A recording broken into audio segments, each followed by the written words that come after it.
Hey y'all, what's up? It's another episode of the review. It's your boy Claude. And we here back with another episode. Thank you for everybody who watched and stuck around with us for last week. And this week we got some exciting topics. On this episode, we're gonna be reviewing Spain winning the FIFA World Cup, Argentina lost, Zion Williamson, incredible physical transformation, LeBron James free agency, and Golden State wins the Summer League. So let's get this party started. FIFA World Cup. Easy. You was right and you was wrong because Argentina lost, but Spain got the victory in a crazy fashion. They had to play with additional time, and Spain got that goal at the very end of the game. Was Spain clearly the best team in the tournament? What makes Spain so difficult to beat? But before we get into all that, Ethan, what are your first reactions of Spain beating Argentina?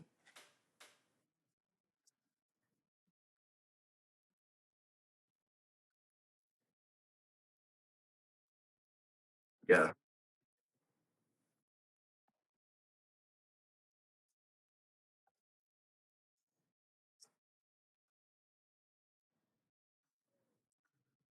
Mm,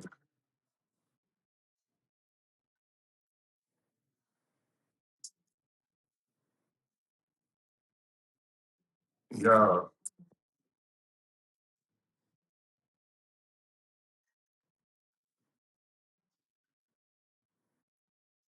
Okay.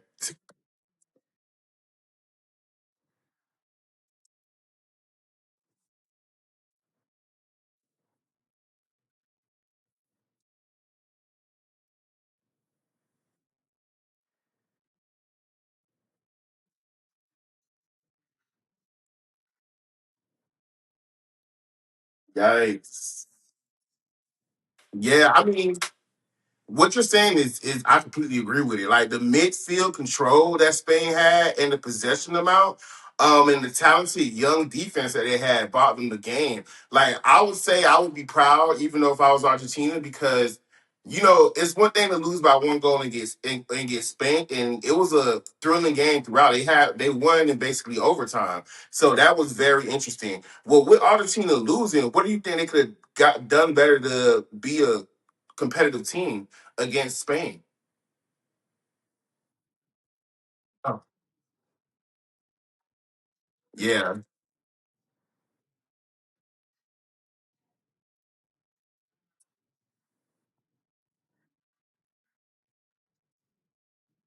yeah,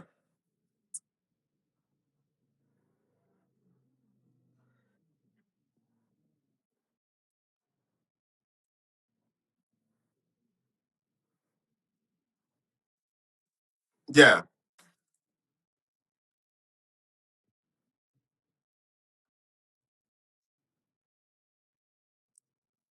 yeah.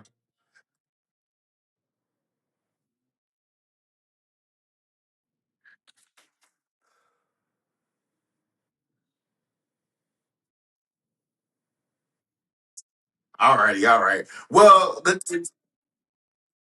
okay, okay. Well, the thing is that the conversation about around this victory and Argentina loss was, do you think the team depended on Messi too much? Messi is a aging player. He's obviously in his 40s, and I'm not sure if he plan on retiring soon, but looks like we're approaching that age. And he's been phenomenal throughout this whole season, this whole FIFA World Cup, but like, were they just waiting for Messi to be the guy to deliver the game, and they should have had a better strategy than that?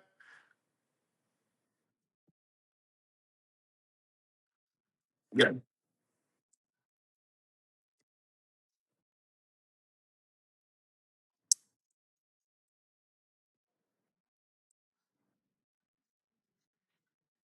yeah,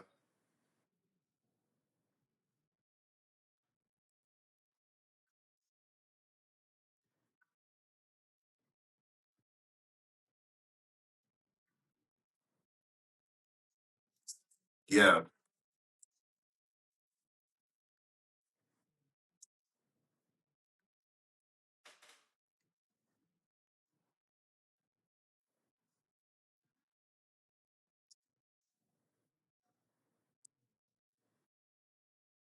It is, yeah, they were.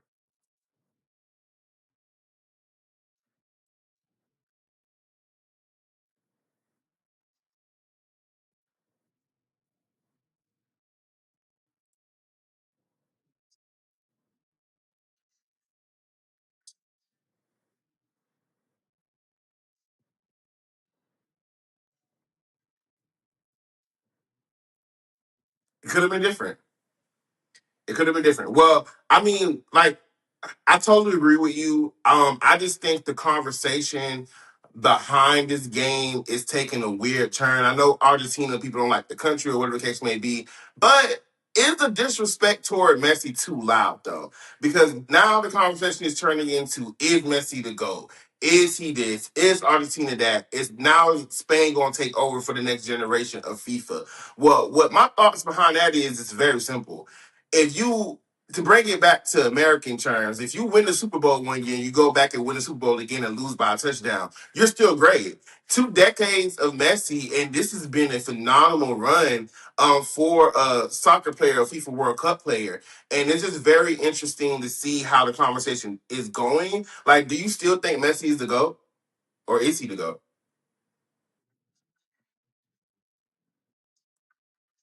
Yes, yes, yes, yes. I got it. Okay. Well, hey, and that's how it goes. So I'm very interested to see how Messi gonna move forward. 4 years from now is a long time. Will he come back to try to make sure he gets that victory before he bows out, or will he retire before? So we gotta wait and see. Well, with that being said, FIFA World Cup is now over. We're on the 4 year countdown. With how this summer went, which country surprised you the most? Which was the biggest disappointment? And do you have a new favorite team or a new favorite superstar even after watching this World Cup?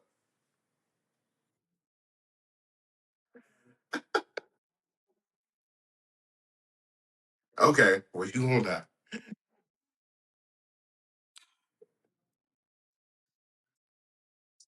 This is the best.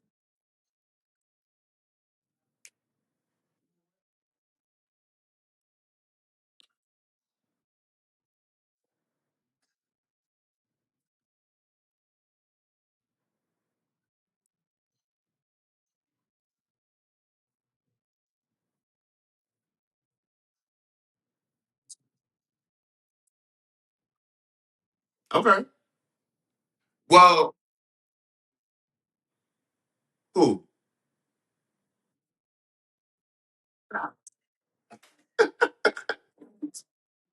Man. Yeah, I mean, I got some similar sentiments.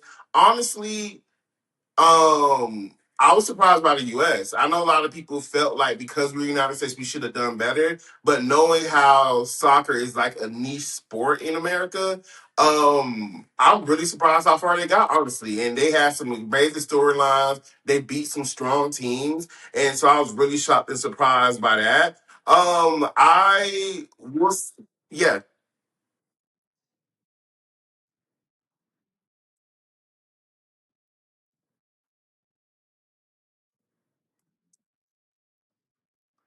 I think if America put the infrastructure for it, yes. I think now people see how exciting it is, how much money you can make, how these athletic superstars are received across the world. And I think that's going to inspire some of the youth to be like, hey, like, I want to come off a private plane with a Himalaya Birkin bag. So I think this definitely going to inspire some of the next gen. Now, the problem is, how do you build it up in the collegiate level, the high school level, the kindergarten P sport level, the middle school level, the same way basketball and football is, and not make it like a rich man sport. But I think this was a very positive light to soccer, and I think if America come back in 4 years to the next FIFA World Cup and do even better, they will push this sport up to the next level. So yeah, I mean, I'm kind of sad that it's over. I've had a great time. We went to see Haiti play. Disappointed with how that ended. And I think this was just a very interesting summer, and it brought the world together, and especially in the United States. So I'm now a soccer fan.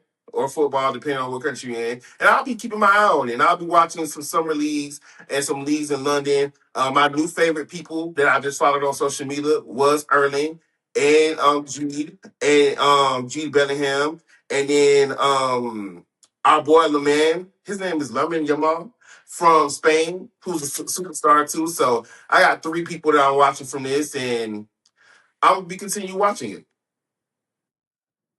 All right. Well, with that being said, FIFA is over, and let's move on to the NBA. Zion Williamson. So the reason why Zion is the subject point of today, Zion has lost some weight. Some pictures came out. He looks stacked. He looks healthy. He looks better than he's ever have been. Zion Williamson was an athlete that had so much promise. People was calling him the next LeBron James. He was a number one overall draft pick.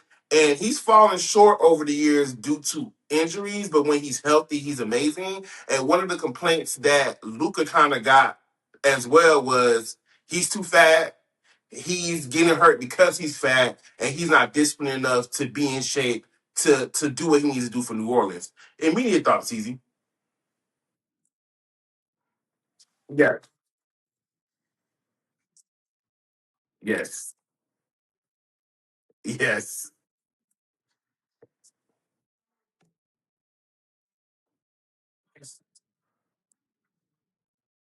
Yeah.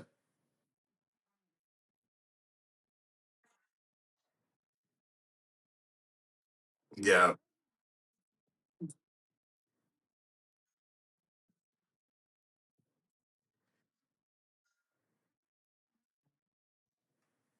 Yeah. Yeah.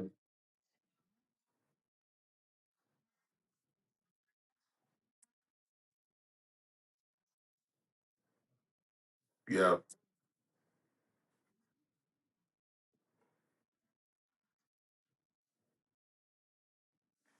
It's kind of ridiculous. Yeah.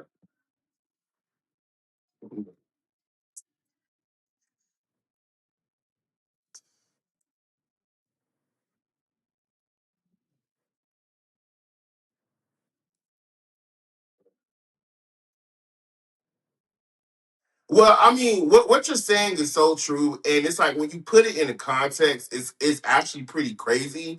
You hear supermax deals going for 300 mil, 200 mil, people getting paid these crazy amount of money, and he's a young guy that's considered a superstar. Before we know it, these kids are going to probably be getting $500 million, and that would be a superstar max contract. So it's like, hey, alcohol, overeating, not living my life right, or hundreds of $1 million. And it looks like he's making a choice. So I'm super excited. I am a fan of Zion. The weight loss is very apparent. I don't know if it's Ozempic or something. Whatever he's doing, can I get a piece? You feel me? And this year is going to matter a lot. I think where sentiments are true, people are tired of the same conversation. People are tired of it year in and year out. And if this year he doesn't show out, I don't know what his future will look like in the NBA or will anybody even touch him because he probably won't be worth a lot to be traded. So they're kind of stuck with him, and hopefully this year he lives up to the potential that we're looking for.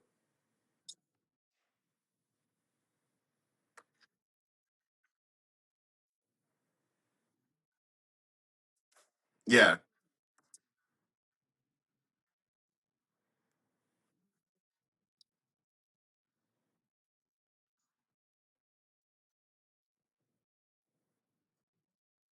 yeah,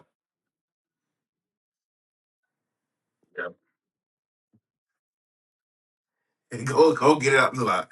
All right. Well, with that being said, we're moving on to LeBron. So the NBA commissioner made a statement 2 days ago and said that they cannot finalize the league official schedule because they're waiting on LeBron James to make a decision on what team he goes to, and that will affect billions of dollars of media deals that they have lined up and contracts for advertisement and news and everything because they want to make sure they build the schedule around the King James. So it's been some people are literally just getting frustrated. They're like, he need to make a decision, he makes it now. But I do find it to be crazy that the NBA, the league in itself is not making decisions without knowing where LeBron James go, and that's holding up like $96 billion in deals.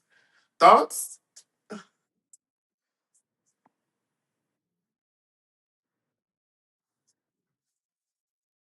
Yeah,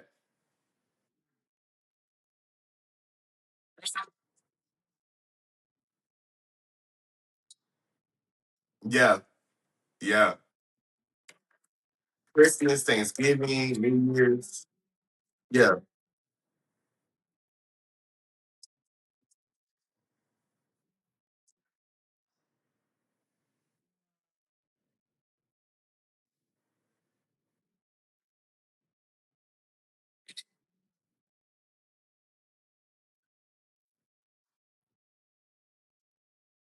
yeah, yes. And they admitted it too, because sometimes it's a lot of cap in the room, but like, I mean, yeah, I just think that is wild, and it shows. And I think LeBron James is also showing his power because there's a lot of conversation like he washed up, he need to retire. They're not releasing the game schedule because they're waiting on him. They can't pre-sell tickets to these games. They can't have a launch date when you can buy these tickets and do anything because they're literally waiting on LeBron James. And I think that's just so crazy to me. But I think it shows like he still has authority. They keep on having conversations about who's going to be the face of the league, face of that. The face is still here. So that's just interesting to me. And now we're on week 3. Do you have any idea where he's going, or did your answer change or where you want him to go?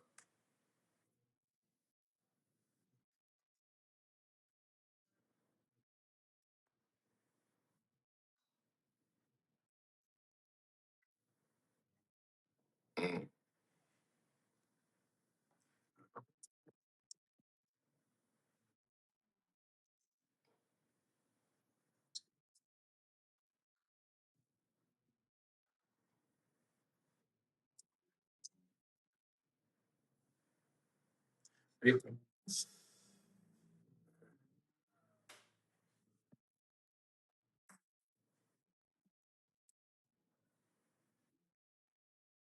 Yeah.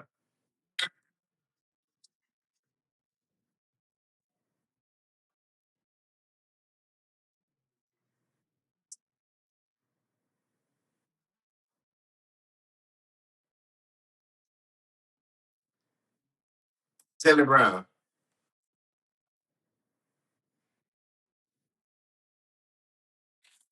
Yeah. Mm, yeah. I mean, me at this point, I would love for him to go to 76ers because Philly right down the street, so we can drive to the games if we need to. But I don't know. I mean, that's a tough decision because my problem is I don't trust Embiid, and because I don't trust Embiid, I trust Giannis and Bam better. So it's a tough decision. Hopefully he makes it soon because I need to get ready to get my tickets and to be ready to switch to whatever team he wants to be on. But he also mentioned that it's not just a him decision; it's his wife and his 12-year-old daughter decision too. So for comfortability, I think Philly and Miami works. Miami probably gives you more of a LA vibe. Philly, at least New York close by. Depending on where you at, but I don't know. I'm super excited. Yeah, I don't. Yes, and well, that's my thing though. Embiid, if he can stay healthy, I trust him. But my problem with Embiid is he's constantly hurt. He's not available. So unless you're gonna put him in the saran wrap plastic bubble for like the regular season and unleash him in the playoffs, I don't see why would you put your eggs in that basket. Jalen Brown shows that he's been consistent. He could stay there and he could play a whole season, but we don't even know how well they'll mesh with the team. And so my problem is Giannis stays healthy, Bam stays healthy in the game. So at least if LeBron James go there and it takes 10 to 15 games for them to find their chemistry, they're going to be there for the whole season. And B going to twist his pinky, he going to be out for 6 games. So I don't know. I don't believe in it. I don't trust it. It's obviously LeBron James will have more information than I would. But if he's looking for that ring and he's looking for the city, that's a big market. It got to be Miami or 76ers. And 76ers, my issue was Embiid.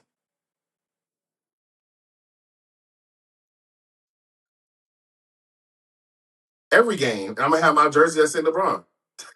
Wherever LeBron go, I'm going. That first game, I'm gonna be there. I would love Philly for convenience, but I don't love Philly because Embiid would be the person that don't get LeBron his fifth ring, and that would piss me off. So here we are. All right. Well, moving on from the NBA, it's time for the NFL. Whoop, whoop, less than 2 months left until football starts. Super excited about football season coming back. With that being said, we're going to lock in our votes now to document them. Who's our top 5 teams and what we think going to go on in the season. You ready, Easy? My top 5 is the Rams, is number 1. The reason why I picked the Rams to be number 1 is simple. Aaron Donald, Myles Garrett come back, that defense will be unstoppable. That the QB will need to be praying for his life. I think it's going to be Sack City. I think they're going to beat the all-time sack record between the both of them being combined. I think it's going to take a uh very crazy O line to defend against those two. Puka Nacua and Matthew Stafford are hot. His stats last season that got him the MVP was crazy, and Puka is apparently even getting even better. And I just think that's a dangerous combo because the offense and defense are going to have some dollars on it, and they will have zero excuse not to make it to the Super Bowl. So they're my number 1 team. My number 2 team is Buffalo Bills, and I am not a Josh Allen fan. However, they have fired their head coach. They have a new coach on site. Josh Allen, this is his put up or shut up year after 1 year being removed from being the MVP and not winning last year, not going far in the playoffs. I think he truly has something to prove, and I feel like this year is the year. So I put him as number 2 because I really believe he needs to make it happen. Number 3, I got Philadelphia Eagles. The Eagles is my number 3 because the distraction of AJ Brown is gone. He's out of here. This is Smitty time to be the number 1 wide receiver. They got a good pick, Lemon from the draft, and Jalen Hurts got another OC. And I think that his connection with Smitty is super tight. I think they're really close friends. I think they now understand the dynamic. I think that the defensive line and offensive line has been developed very well for the Eagles. And last year was a rejig of what was going on. And this year, I think they have potential to go back to the Super Bowl. So I'm super excited for the Eagles. And then obviously, my boy, Lamar Jackson, number 4. Um, I might move him up on the list depending on how I see, preseason games go and the first couple of games go. But also, the Ravens lost their head coach. And also, they got a new OC. And there was clamors about drama of overworking players and not doing right with the old head coach. And this year, Lamar Jackson has been at every practice, at every OTA. He looks like he gained some muscle mass. And I think this is his put up or shut up year too. And I think there's a lot of pressure on him and Josh Allen to make something shake, especially with a new coach. That they're going to put their best foot forward. And I'm super excited to see them to the top 5. And my 5th pick, which could be controversial, and I'm a little biased. I say that I don't give a fuck. Shador Sanders. And the Browns is my number 5th pick. No. I said the Browns. But I said Shador Sanders to be clear why I'm picking the Browns. The Browns had so much drama. They made so much changes.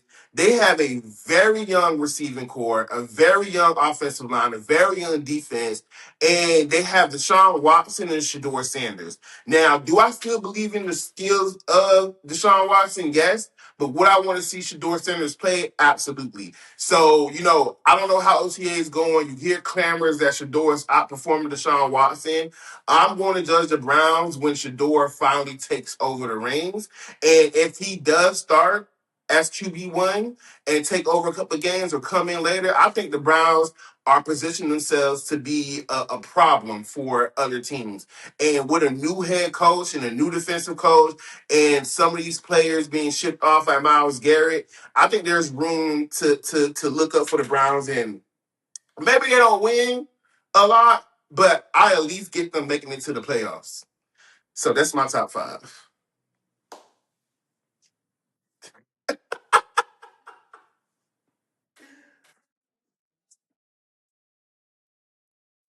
Okay.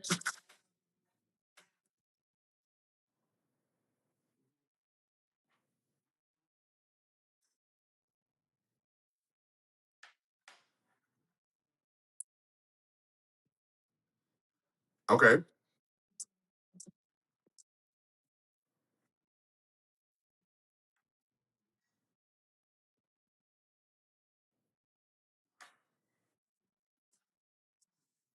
All right.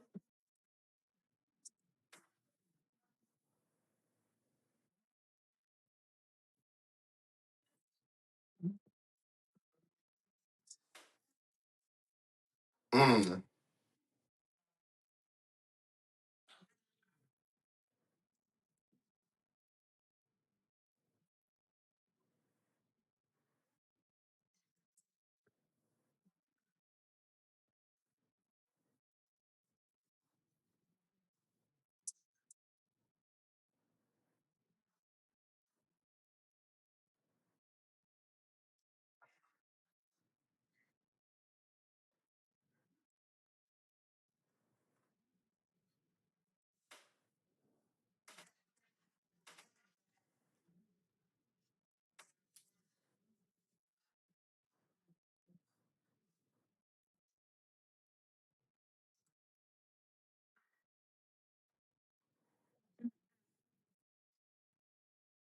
Yeah.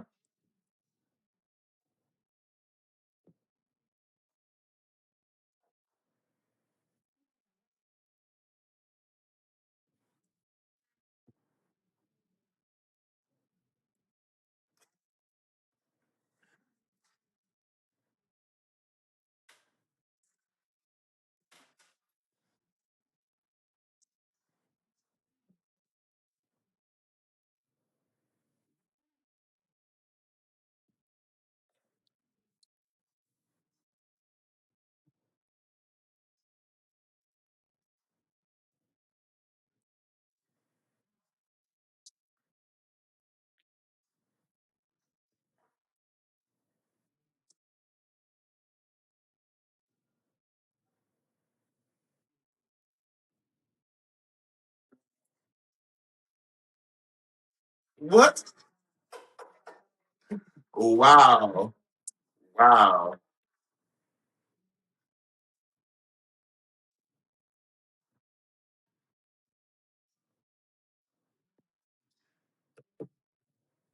You done lost your mind.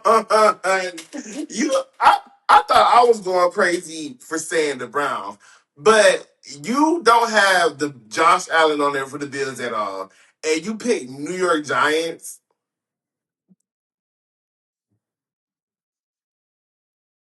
Yes, yes, and then you got the Patriots. Yes,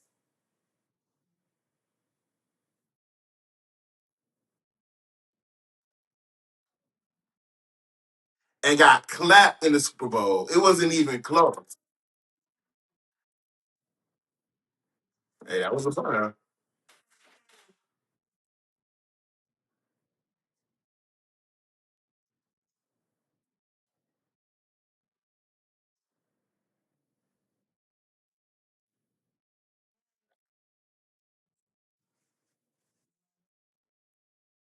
Okay. Well, we gonna submit this in history.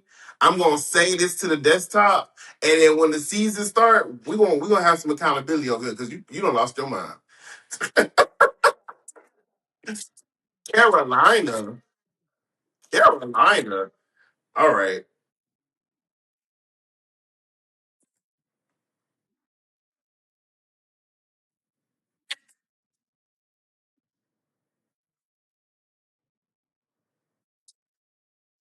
Oh, 100%.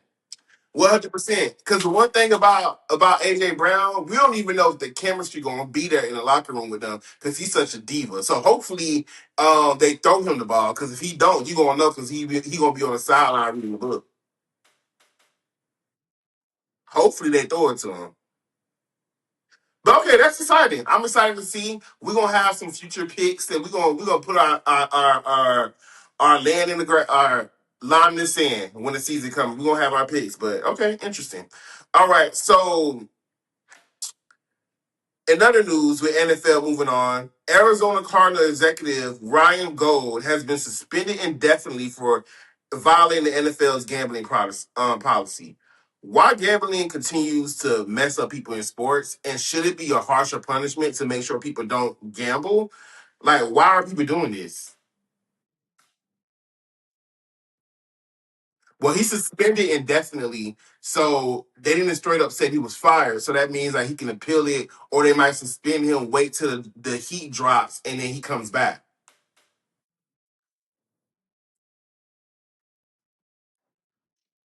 Yeah.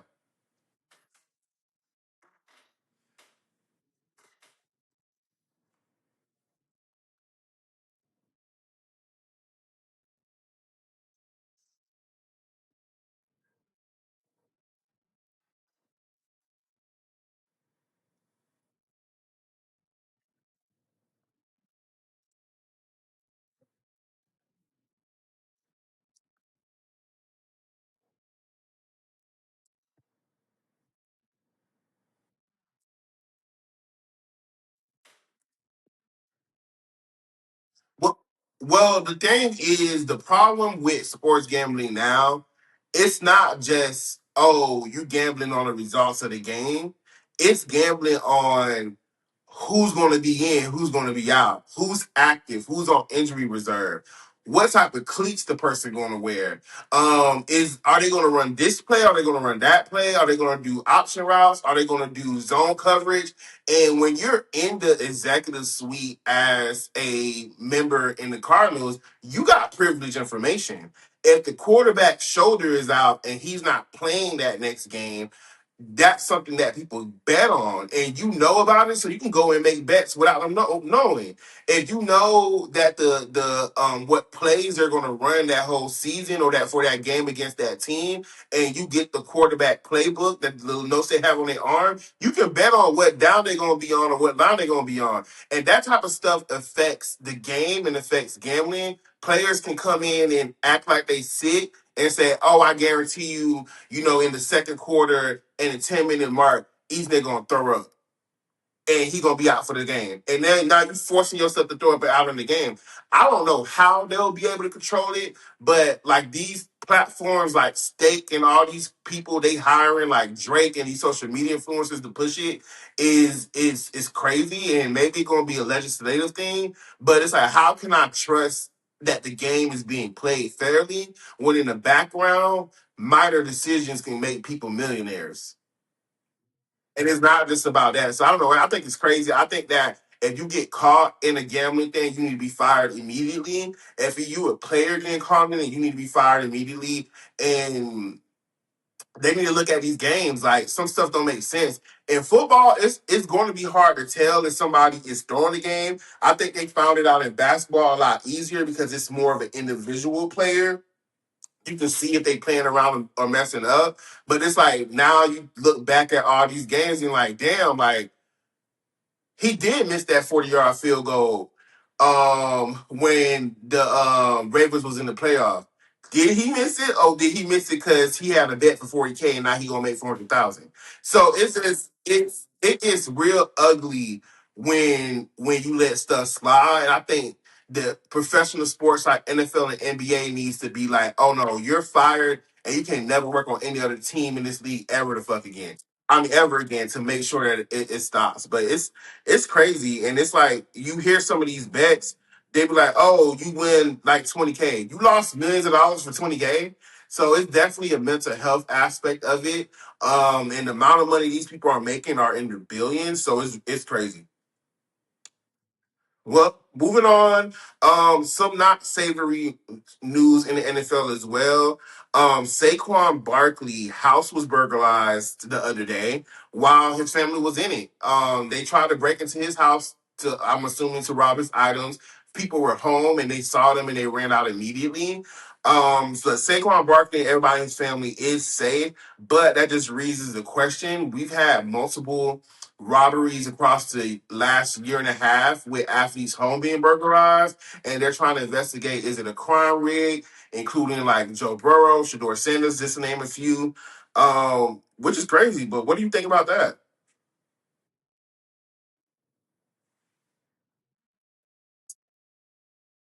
Yeah,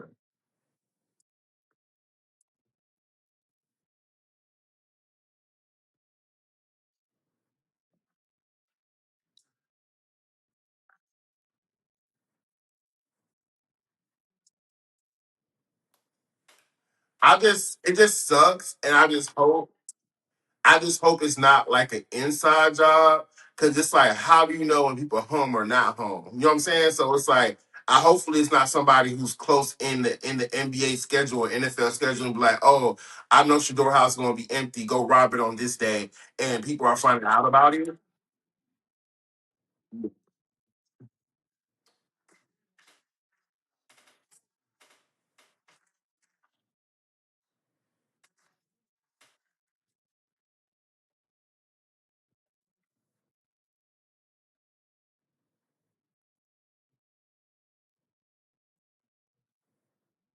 Yeah, yeah,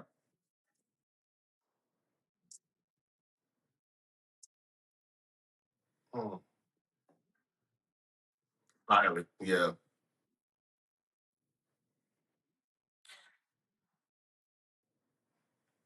I mean, all I know is if I was in his position, I would definitely be getting me a two piece. Glock Glock. To be ready for the next time. Definitely up security, maybe even hire a private security officer for the next couple of months just to give you a peace of mind to be outside the house. But it's just something scary to think about. And it's like, yeah, they got a game schedule. They know they got OTAs in practice, but like, what if your mom just stayed home and they think the house is empty? So that's a little scary, and it feels like these athletes are being targeted. So hopefully it is a crime rig and they can find out who's doing it and get that together. Well, on the brighter side of things, training camp has officially begun. We are in the depths of the summer. I'm super excited about it right now. I know there's a quarterback battle right now in the Vikings. There's a quarterback battle right now with the Browns. I haven't heard much about Fernando Mendoza, number one draft pick, but I'm gonna be looking in to see what's going on. Any exciting things you looking forward to with training camps, or what you think we should hear from it?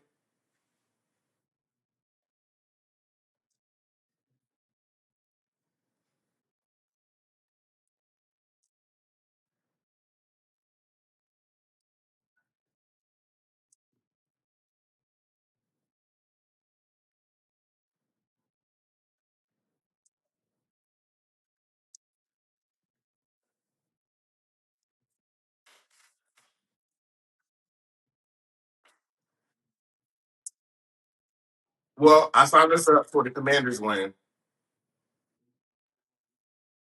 Yeah, so we going to the Commanders win the next month or so. So be ready.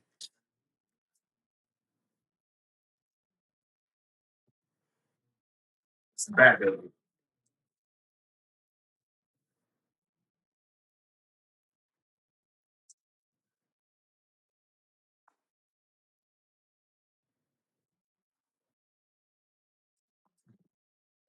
I'm so excited. I'm ready. I'm ready.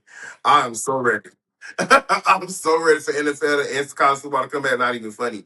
I'm super excited for the season. I think Fernando Mendoza is somebody I'm closely watching to see what comes out of training camp. Obviously, I'm super interested to see what the QB1 battles are looking like, and hopefully Shador edge them out. And then we know the Vikings got an interesting situation going on over there too. So, um,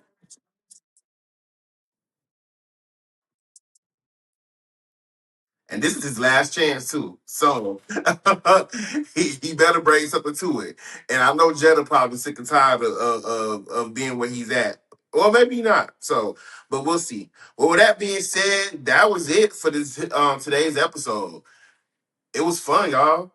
So thank you so much. Thank you so much, guys, for watching. Make sure you like, you comment, subscribe, and stay tuned for next week's episode. It's your boy Claude.